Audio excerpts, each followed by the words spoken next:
What's up, everyone? My name is Mistic. Welcome to Mystic Reacts. Today I'm watching a video by Casual Geographic for the first time. Animals that got the middle finger from evolution. I've been recommended this channel a few times. I've kind of put it off because it's in a TikTok format, which makes it harder to view. But maybe this will look fine. I don't know. But let's see what animals got screwed over by evolution, because it definitely shouldn't be the bad, as we are super cool. Humans definitely got a little screwed over, maybe. Who knows? But let's get into it. I don't know if the subtitles will actually look good because I had to zoom in so much. But let's get into it. Check out their video down below. Like and subscribe, all that good stuff. And let's get into it. Evolution is a named Emily. That's it. That's the whole intro. Well, my name Don't is get me wrong. The Mistic, concept so of evolution is pretty cool. It's the reason giraffes get to flex their high in the entire animal kingdom. okay. But there are just times where nature and evolution decide to team up and absolutely hoe an animal's entire existence. So here are 10 animals that I personally think got done the dirtiest. Okay. It's not exactly in order, but obviously some animals are going to get violated more flagrantly than others. And I say that because if this list were actually in order, the octopus would probably medal at the Oppression Olympics for, well, let me explain. Octopus are highly intelligent, and scientists believe they have the same cognitive ability as a 2-year-old human. Which might not seem impressive, but that means octopus are on the same IQ level as some dogs. They're even smart enough to use tools, whether it's using the tentacles of the venomous man of war as a weapon, which they actually do, or carrying a coconut around to keep as a travel-sized panic room. But being smart is the only thing they have going for them. First of all, most octopus come into the world as orphans. The mother octopus will spend months guarding and watching her nursery of up to 50,000 eggs. Since it's too dangerous to leave them alone, and since there's no daycare underwater, she often won't eat the entire time. Which means once the clutch of eggs are finally ready to hatch, the mother is shriveling, starving, and ready to become initials on a Twitter bio. Struggle doesn't end there. In fact, that's when it starts. These babies the size of a grain of rice have to figure out life in an ocean full of animals that'll actually try to put an end to it. It's so bad that out of the 50,000 children, if more than 2 survive to adulthood, it's considered overachieving. That honestly wouldn't be a big deal if nature didn't already nerf them with their lifespan. It's so ridiculously short that a majority of octopus species that live life to the fullest still won't be alive for their first birthday. Being an octopus means you can be born on New Year's, have a midlife crisis by June, only to be a memory by October. Giving an animal high intelligence just to cut its life after 1 to 2 years just seems like an intentional dick move. And because they have no shell or no armor, they'd honestly be lucky to live that long. Having no real way to defend themselves means a good number of them end up a sea lion's chew toy or a dolphin's frisbee. To be fair, octopus do have camouflage, in some cases highly toxic venom, but for the most part they get bodied by most of the ocean. And to add insult to injury, every octopus you see is probably a virgin because once they get laid, they die. We already saw what happens to the mother. What about the guys? Once the male octopus mates, he basically just gives up on life. The male octopus that's catched in his V-card will swim around catatonically until he either gets torn apart by predators or dies of starvation as his body falls apart due to senescence. Not like it really matters because most female octopus are bigger than the males and sometimes they'll attack and cannibalize him during. But one thing's for sure, if his date doesn't put him out of commission, his post-nut clarity will. Octopus don't live long, but for the months they're alive, their entire existence is a jihad. Now you know why Squidward couldn't give a if a paid him. But at least with the octopus, it just seems to be really bad luck. They may be a victim of circumstance, but at least you get the idea that nature didn't go out of its way to screw them. Not like with this bird. Kiwi bird is probably the best proof that evolution ain't perfect. This tiny bird is actually part of the rat-type family. And this cookout includes ostriches, emus, cassowaries, and the rhea. But unlike its bigger cousins, this bird that shares its name with a fruit is about 18 inches tall and no more than 7 pounds. It's kind of like having cousins 6'3", 6'4", and 6'6", yet you came out looking like Tory Lanez. Like your family's tall enough to fit in an NBA locker room, yet you get it from a chair and stay the same height. But of course, nature wasn't done screwing with this bird because like its relatives, they can't fly. Totally flightless, and despite being related to ostriches, a Jurassic reject, and a bird that literally won a war against Australia, kiwi's about as defenseless as the fruit that got named after it. Basically, you're looking at a bird that can't bird. The kiwi is such light work that they can only survive on islands without any mammalian predators because they're really a couple stray cats away from being put in the history books. And somehow, that's not it. Because nature shrunk everything about this bird. Everything except the eggs they have to push out of their body. Despite being about 60 times smaller, kiwis have to deal with eggs nearly the same size as an ostrich's. Why? 20% of its body weight, that would be like the average woman birthing a 35-pound baby. with the same equipment. It's such a hell to live that the egg actually rearranges the bird's organs and stretches its rib cage. There's too many things wrong with them for me not to think nature had serious beef with this bird, especially when you realize the kiwi's closest ancestor was the elephant bird, which was about 10 feet 1,600 pounds. So yeah, they got nerfed bad. At least they didn't get hit as hard as, say, the sloth. For being completely honest here, the sloth has almost nothing going for it. Because they insisted on eating nothing but leaves, their diet makes them one of the slowest animals on the planet. Because they physically can't afford to spend energy they don't have, because going into depths would mean death. It's to the point where baby sloths have to quite literally hold on for dear life, because if it falls to the jungle floor, the mother likely won't waste the energy trying to get it back. And that's because if you're a sloth, leaving this tree is the most dangerous thing you'll ever do. Sloths only poop about once a week, and when they do, they'll climb out of the tree and get on the ground to do it. Why they don't just drop a deuce from the trees, I couldn't tell you. Nobody knows what goes on in their heads. But this means about half of all sloth deaths involve getting clapped on the toilet like Elvis. One thing sloths have going for them is that they're so mind-numbingly slow that algae actually grows on them, giving them free camouflage. But there's a catch. There is always a catch.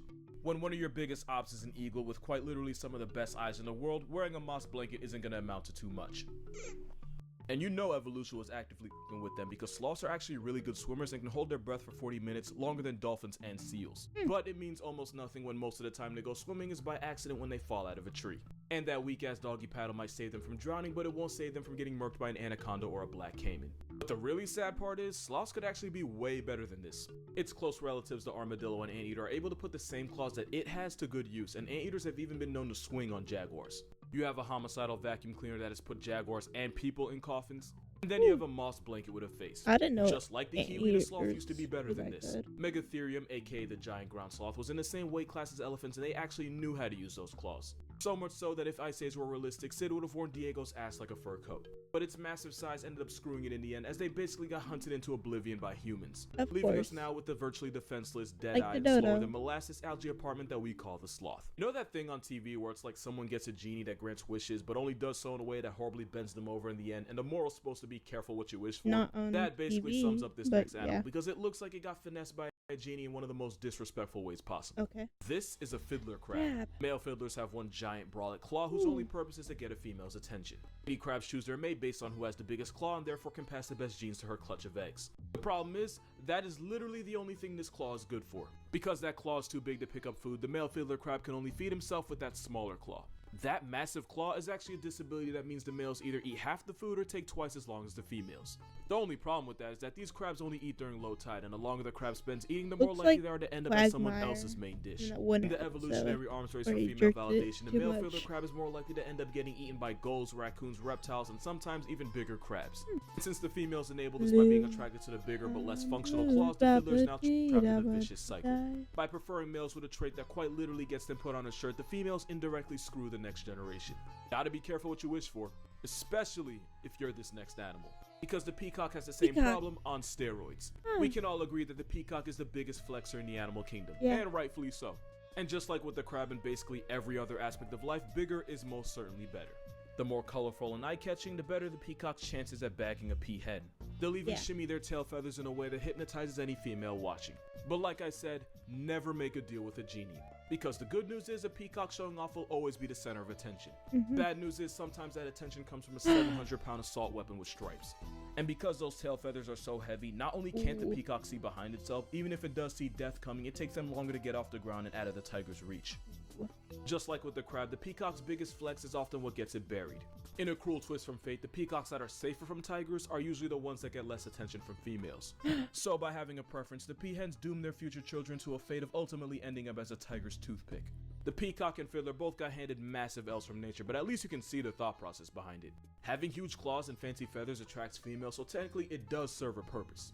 In comparison, the Luna moth got shafted for no reason at all. To make a long story short, adult Luna moths don't have a mouth and therefore can't eat. The only thing keeping them alive is the energy they store as caterpillars, but once that runs out, so does their time.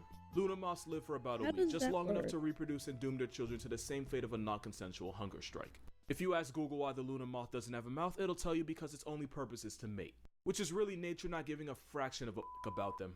Yeah, that's cruel. Question is, what could possibly be crueler? Well, if you know what this is, you probably have the answer. This is a sea louse. It's a member of the Caligidae family of copepods, which is basically just a bunch of small crustaceans. What are probably any of those words? In the crowd, it was the guys getting the worst of it. Apparently nature believes in a weird form of equality because right now it's up for the girls. The horror show starts when a male sea louse kidnaps a much smaller female and then forcibly drags her into what I can only describe as a crustacean sex dungeon, where he can have up to 20 other victims also trapped. It's at this moment where this movie loses its rating because the male will forcibly impregnate every last female in his burrow, and this often involves penetrating her abdomen. But don't worry, it gets worse. As her brood of children that she never asked for begin to grow, they decide to start eating their way out. Eventually, the mother's body splits open as her nursery of psychopaths rush out of her now mutilated husk of a corpse. This might be one of the only times where the babies abort the mother. Doesn't even really get to give birth. Her children just bring her death. You might be wondering why evolution would even give this nonsense the green light. Well, the newborn sea louse are entering an ocean full of danger, and having a full meal before they make it out on their own apparently increases their chance of survival. And by cannibalizing their own mother, it's basically a home-cooked meal. Somehow, this isn't even the worst birth on this list. That title belongs to the hyena because straight-up death is actually better than what they go through. Female hyenas evolved a pseudo-penis that's so similar to the real thing, it's actually difficult to tell males and females apart. This is actually a female. Only problem is, it's not just for show, they actually have to give birth to that thing, and yes, it's every bit as painful as you think. And just to somehow make it even worse relative to the mother's size, hyenas have to give birth to the largest cubs of any carnivore, and they have to do it through a penis. A good amount of first-time mothers don't even survive this because the process involves rupturing and splitting open the pseudo to make it easier for the cub. But the cubs don't get it easy either. About 60% of hyena cubs will suffocate on the way out and become past tense before technically even joining the present. And you would think, because this directly affects the mother and the cub, that evolution would have patched this. But apparently nature and Lion King have something in common when it comes to doing hyenas dirty. But if we're talking about an animal that got done dirty, this picture kind of speaks for itself. I know in fact, this is probably going to get a thumbnail because this is nature at its grimiest. A lot of y'all probably knew this animal is coming just from reading the title, but for those of you that didn't, that was the skull of the babirusa. It's a wild pig found in Indonesian islands like Sulawesi. If you already knew that, it's probably because of those teeth. Those tusks penetrate out of its snout only to do a complete 180 and head right back towards its face. If the male babirusa can't wear down this hellish overbite or he doesn't lose them in a fight, then the teeth will end up growing right back into his head, penetrating the skull and ultimately piercing the brain. The worst part of it all is that by the time it gets clapped by its own dental plan, the babirusa's probably already had children and therefore passed on its bullshit to its kids. It's a lot like Parkinson's. Okay, hear me out. The problem with Parkinson's is that it usually develops late in life, usually around the age of 60. And patients can have it for years without being diagnosed. So by the time they do find out, it's possible they could have already had kids and grandkids that they could have passed it off to. See the problem, right? The only good thing is that it's somewhat rare for a child to inherit Parkinson's from their parents. The babirusa, not so lucky. And as long as females find big tusks attractive, and as long as the tusks only murk them after they've had babies, this pig is going to be screwed eternally and evolution can't even stop it. But when you talk about being sodomized by the fleshy phallus of nature, you're probably talking about cheetahs. If you watch Tier Zoo, if you're watching this, you probably do. You probably heard him say that cheetahs are F-tier garbage that either need to be buffed or just vaulted out of their misery. I love cheetahs, I really do, but out of every animal on this list, evolution might have bodied the cheetah the hardest, and for one simple reason. Cheetahs are really fast. That is all they have. Cheetahs are a textbook example of why you should never dump all your evolution points in one skill, because you'll just get bent over in every other aspect of life. Because they're built for speed and absolutely nothing else, cheetahs often get bullied by other predators, especially lions and hyenas. And because cheetahs have to expend so much energy just to make a kill, it forces them to rest right after, which makes it really easy for other animals to just step in and run their pockets. But for real, if you're a cat and a bird that literally only eats the dead is able to run you off, you got a lot of problems. Worst part is, cheetahs could easily avoid all of this. Leopards are also lightweight solitary hunters that occasionally get their food stolen, but they're able to carry their kills up in trees where they can't get harassed by scavengers. But in the evolutionary race for speed, cheetahs evolved non-retractable claws to use as cleats to keep traction while running. Which is why cheetahs can't climb trees, so they gotta get violated on the ground. Cheetahs are such pushovers that one hyena can successfully rob several cheetahs right in their face and then dare them to do something about it. Cheetahs compromised everything for speed, so now they get to speed run through life. About 70% of cheetah cubs born in the wild will be 6 feet under before their first birthday. And just to add on to that, because why the hell not, thanks to genetic bottleneck, a majority of the cheetah population is highly inbred. What you're looking at is a cat that doesn't really know how to cat. Because instead of roaring like lions, tigers, and leopards, the best this spotted doormat can do is chirp like a bird. Matter of fact, if you YouTube it real quick, you'll find they make every sound that isn't a roar.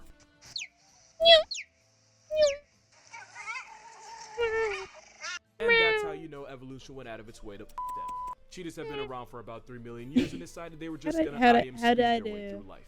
And because of that, unless it's a 100-meter dash or a bird call contest, this overgrown house cat loses every single time. Obviously, there's a lot of good things about the cheetah, but not nearly enough to justify the abuse they go through. What are the which is probably why a majority of cheetahs and captivity experience severe anxiety so bad that it prevents them from mating and they need an emotional support dog. Which is cute, don't get me wrong, but it's another reason why cheetahs are dangerously close to being the pandas of cats, and that's not something anyone wants to be.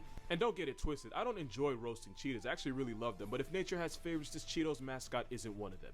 And those are 10 animals that got the middle finger from evolution.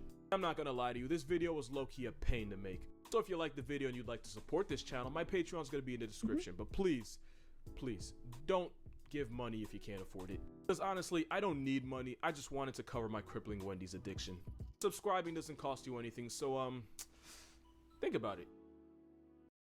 Also, subscribe to me and check out my Patreon if you would like to fund my gambling addiction, I guess. And let me know what you thought. Which animal got it the worst? I'd say probably the kiwi or the hyena, because that birth sounds awful. But until next time, bye bye.